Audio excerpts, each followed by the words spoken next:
RB channel subscribers அனைவருக்கும் வணக்கம். நம்ம சேனலில் தெரிந்த ஊர்கள், தெரியாத பல செய்திகள், தெரிந்த செய்திகள், தெரியாத பல ஊர்கள், உண்மை சம்பவங்கள், அனுபவம் இதை வச்சு வீடியோக்கள் போட்டு வந்துக்கிட்டு இருக்கோம். நண்பர்கள் நிறைய பேர் வீடியோக்கள் பார்க்குறீங்க, சப்ஸ்கிரைப் பண்ணாமல் பார்த்துக்கிட்டு இருக்கீங்க. தயவுசெய்து சப்ஸ்கிரைப் பண்ணிட்டு பக்கத்தில் இருக்கிற பெல் பட்டனை கிளிக் பண்ணி ஆன் நிமிஷம் வச்சுங்க. அப்போ நான் போடக்கூடிய புதிய நோட்டிஃபிகேஷன் வரும். சரி, வாங்க வீடியோக்குள்ளே போகலாம். இப்போ நாடு முழுக்க பற்றி எரிஞ்சிட்டு இருக்கக்கூடிய விஷயத்தை பற்றி பார்க்க போகிறோம். அது என்னன்னா, ஒரு கல்வி சம்மந்தப்பட்ட ஒரு மும்மொழி கொள்கை தேவையா இல்லையா தமிழ்நாட்டுக்கு அப்படிங்கிற விவாதம் போயிட்டுருக்கு. அது என்னன்னா, ஒரு சில ஆட்கள் அதுக்கு முட்டும் கொடுக்குறாங்க. 100க்கு 95% ஆட்கள் எதிர்க்கிறாங்க. 100க்கு 5% ஆட்கள் மட்டும் தான். அதாவது அவங்களுடைய ஒப்பீடம் பார்த்தீங்கன்னா என்ஆர்ஐ வெளியில் போயிருக்காங்க. என்ஆர்ஐ 2024 வரைக்கும் என்ஆர்ஐயில் இருக்காங்களா, அவங்களோட தகுதி அடிப்படையில் மேலே பக்கத்தில் இருக்கக்கூடிய மாநிலங்களில் வேலை பார்க்கக்கூடிய இடத்துல போய் சூழ்நிலை இருக்குது அப்படின்னு தொடர்ந்து பேசிட்டு வந்துட்டுருக்காங்க ஒரு சில கும்பல். அதில் ஒரு ஊடகவியலாளர்னு சொல்லி தேசிய கல்விக் கொள்கை ஆதரிப்போம்னு சொல்லி ஒரு ஒரு பாப்புலரான ஒரு பிரபலமான ஒரு ஆளை கொண்டு நிப்பாட்டுறாங்க. அந்த ஆள் பெண்மணி, அவர் பேர் காயத்ரியா. இவர் கல்விக் கொள்கையே ஆதரித்து பேசுகிறாங்க. அதாவது அந்த கேப்பாருக்கு புத்தி எங்கே போச்சு, கேப்பையை கூட நெய்வழின்னு சொன்னால் கேப்பாருக்கு புத்தி எங்கே போச்சுவாங்க. அதுமாரி ஒரு சில சதவீதத்தில் கையை விட்டு எண்ணக்கூடிய, விரல் விட்டு எண்ணக்கூடிய சதவீதத்தில் இருக்கக்கூடிய ஆட்களுக்கு சாதகமாக மும்மொழி கொள்கைகள் அமல்படுத்துறீங்க. இது முன்மொழி அமல்படுத்தின 1968ஆம் ஆண்டு மிகப்பெரிய ஹிந்தி எதிர்ப்பு போராட்டத்தை தமிழ்நாடு பார்த்தக்கூடிய நிலைமையை அதற்கப்புறம் கைவிட்டுச்சு. ஆனால் இப்போ இருக்கக்கூடிய ஒன்றியத்தில் இருக்கக்கூடிய அமைச்சரவை தொடர்ந்து அந்த விஷயத்தை கையெழுத்துவதற்கு சரி. நான் ஒரே ஒரு விஷயம் கேட்குறேன்.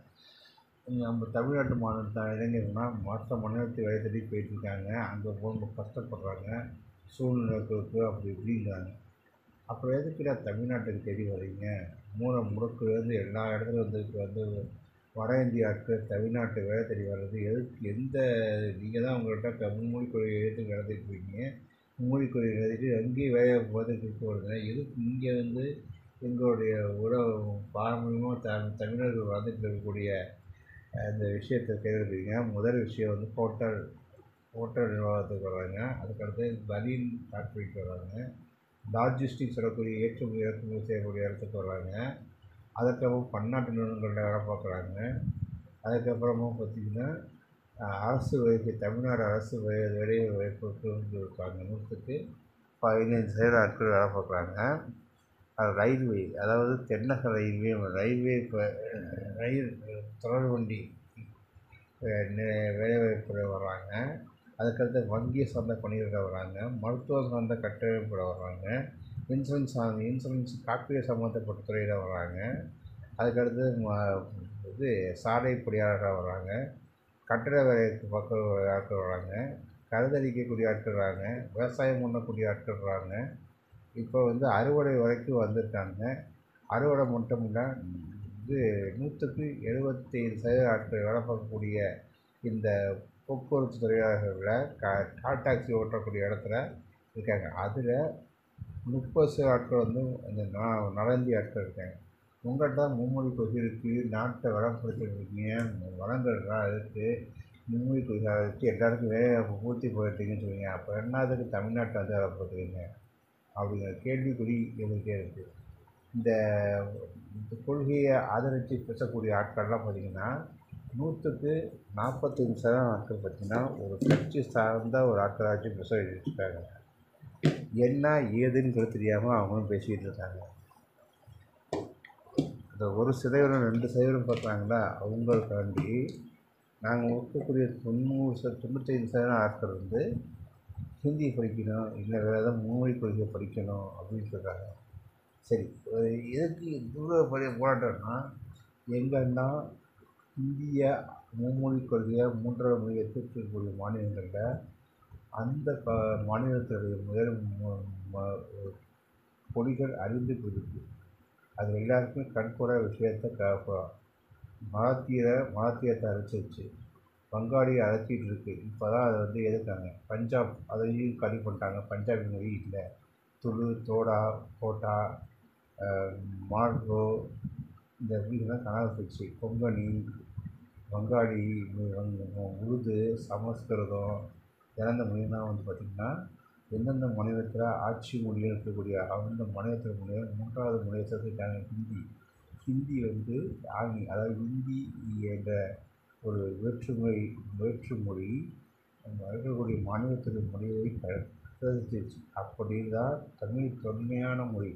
இந்த தமிழ் தொன்மையான மொழியை எப்படியாவது துதைக்கணுங்கிற பொறுப்பில் இப்போ இந்த விஷயத்தை கையெடுத்து உள்ள வராங்க. அது பார்த்திங்கன்னா கொல்லப்புறமும் வர்றாங்க. மாநில கோரிக்கைகளை கைவிக்காமல் பிஎம் ஸ்ரீ அப்படின்னு இருக்கக்கூடிய மத்திய ஒன்றியத்தில் நடத்தக்கூடிய பண்டிகைகள் வழியாக நவோதய பண்டிகைவாங்க அதை மூலமாக உண்டாக்குறாங்க. இப்போ இந்த விஷயத்தை கையெடுத்துட்டேன்னு வச்சுக்கோங்க, அடுத்த மாநில கோரிக்கைக்கு நாங்கள் அமல்படுத்துகிறோம், அப்போ கடித போக்குவரத்துலாம் பார்த்திங்கன்னா அலுவலர் சார்ந்த மொழிகளெல்லாம் பார்த்திங்கன்னா ஹிந்தியில் கொண்டு வராங்க. இதற்காக தான் தமிழ்நாடு போராடிக்கிட்டு இருக்குது. எப்போலாம் இந்த விஷயத்தை கையெடுக்கிறாங்களோ அப்போலாம் இந்த விஷயத்தை உங்களும் அதுக்கு ஏதோ விஷயத்தை மறைக்கிறதுக்காண்டி திமுக பண்ணிக்கிட்டு இருக்குன்னு சொல்லி மத்தியில் இருக்கக்கூடிய ஆட்கள் பண்ணிக்கிட்டு இருக்காங்க. ஒரு சில ஆட்கள் பண்ணக்கூடிய ஒரு சில தவறுகளை தாண்டி ஒரு சில ஆட்கள் திருப்பப்படுத்தக்கூடிய இடத்துல பாக்கி 95% மறுக்கப்பட்ட ஆட்கள் 93% அப்படி எப்படி கொடுத்தாங்க. 93% வருது. அந்த 93% மும்மொழி கொள்கையை ஏற்றுக்கிட்டு அதுக்கு இருக்கிற இந்தியை நான் கட்டாயப்படுத்துவோம். ஹிந்தி கட்டாயப்படுத்த வேண்டாம் இருப்பீங்க வழி சொல்லணும். இதெல்லாம் நினச்சி பார்க்குறாங்க. ஓட்டு போட்டு தேர்ந்தெடுத்தோம்னா அவங்க புதிய ஆட்கள் தமிழ்நாடு தான் வந்துட்டீங்க, வடக்கேரளா தான் ஓடிக்கிட்டு இருக்குது பிரச்சனை. இப்போ மெஜாரிட்டி கிடையாது. மெஜாரிட்டி இருந்தால் நீட்டை எடுத்துகிட்டு போயிடுவாங்க. மெஜாரிட்டி இல்லைன்னா கூட்டணி கட்சி தயவுட்டு இருக்காங்க. அந்த கூட்டணிக்கு 2 கூட்டணியில் 2 கால். ஒரு கால் யாருன்னா நிதிஷ்குமார். அவர் ஒரு தனி ட்ராக்கில் போயிட்டுருப்பார். ஏன்னா தமிழ் மொழி ஏற்கனவே 3வது மொழியை நீ கற்றுக்கணும்னு சொல்லி ஆண்டுலாம் அவர். அதுக்கு அடுத்ததாக சந்திரபாபு நாயுடு. இந்த 2 பேர் கொடுக்கக்கூடிய ஆதரவு தான் ஒன்றிய அரசு போயிட்டுருக்கு. அப்படியும் சில விஷயங்கள் நடக்கும். நீங்கள் மெஜாரிட்டி இல்லாதப்பி இந்த ஆட்டம் போடுறீங்க, மெஜாரிட்டி என்ன பண்ணியிருக்கீங்க நினச்சி பார்க்க முடியும். நீங்கள் என்னென்ன விஷயம் பண்ணணுமோ எல்லாத்துக்கும் நிறைவேற்றி போயிட்டே இருக்கீங்க. ஒரே நாடு ஒரே திட்டம் கொண்டு தலையாட்டு போயிட்டுருப்பாங்க. மும்மொழி கொள்கையாக அமல்படுத்திட்டு போயிடுவாங்க. ஒரே நாடு ஒரே தேர்தல் திட்டம் அமல்படுத்திட்டு போயிடுவாங்க. வக்பு வரி சட்டமாக தேசிய குடிமக்கள் விழா அமல்படுத்திட்டு போயிடுவாங்க. எல்லாத்தையும் முத்தலாக் திட்டமாக அதுவும் அமல்படுத்திருப்பாங்க. ஏற்கனவே இருக்காத கொடுத்தாங்க. அப்புறம்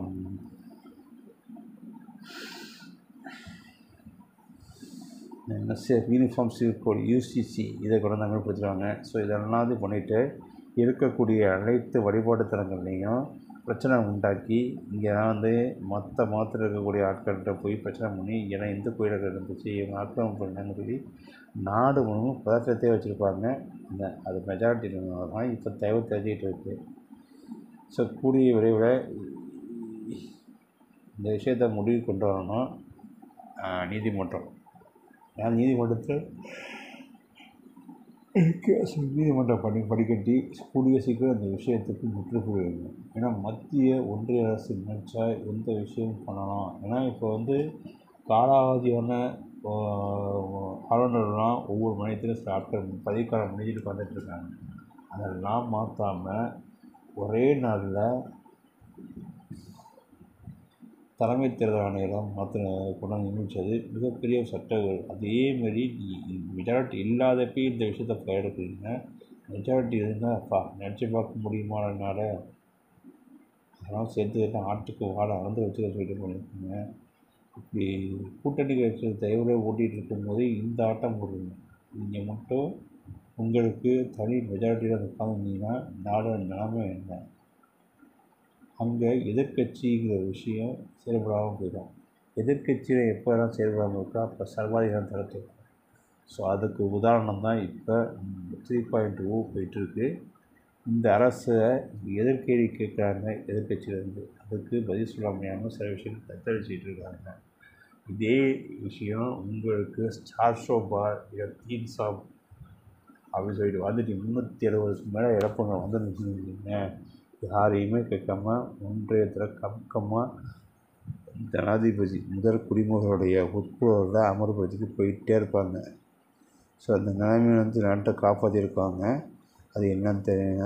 வரக்கூடிய சட்டங்கள் எல்லாத்தையும் நிறைவேற வைக்கக்கூடிய நிலைமை தான் போயிட்டுருக்கு. ஸோ இதுவரையும் இந்த விஷயத்தை பெருசாக பொறுத்தாமல் 10 வருடம் ஆட்டத்துக்கு இந்த ஆட்டம் உட்காந்துருக்காங்க.